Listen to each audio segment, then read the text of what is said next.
Есть душа, есть сердце. Да? Вот, Абхазия для меня — это душа.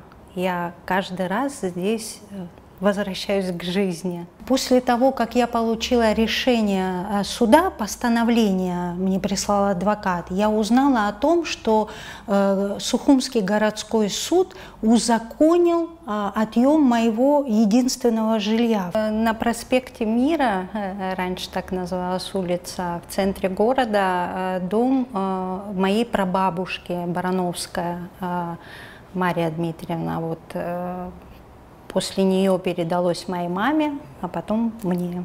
Сейчас ситуация такая, что ни Саманта Гулария, ни Василий Гриценко со мной не общаются. Они оборвали связь со мной, но это не по моей инициативе, а по их инициативе. Когда Саманта была кроха, и весила она 2 килограмма, мама вызвала врача. Когда врач осмотрел, он сказал: извините, говорит, но вы, говорит, ее не выходите. Конечно, мама все свои силы бросила на то, чтобы ее выкормить. Она ее выкормила, она ее поставила на ноги, она дала образование этой девочке. Она заканчивала школу, и был выпускной вечер. Она позвонила и меня попросила, так как, говорит, у меня нету мамы, я, говорит, хочу, чтобы ты была, говорит, на выпускном и на последнем звонке. Там будут, говорит, все родители у всех, а у меня, говорит, нету. Я бросила все в Москве, свою работу, и примчалась сюда. Как-то я маме задала вопрос, я говорю: мама, я говорю, а Тимур не может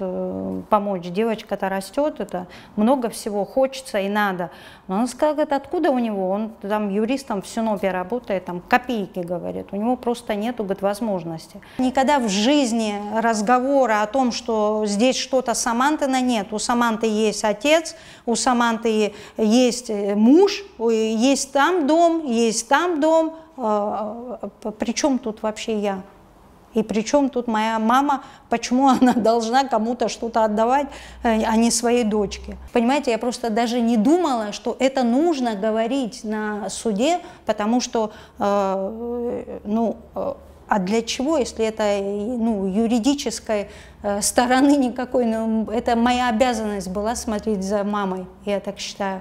Мне бы в голову не пришло, что это надо звонить и говорить: вы знаете, я вот это сделала, это само по себе я это должна была делать, потому что это моя мама. У нас нету в семье ни одного вопроса, который вот ежедневно, допустим, вот, да, сколько в день у меня происходит событий, чтобы не знали они или не знала бы я, что у них происходит. Я знала буквально все, с утра до вечера, весь день.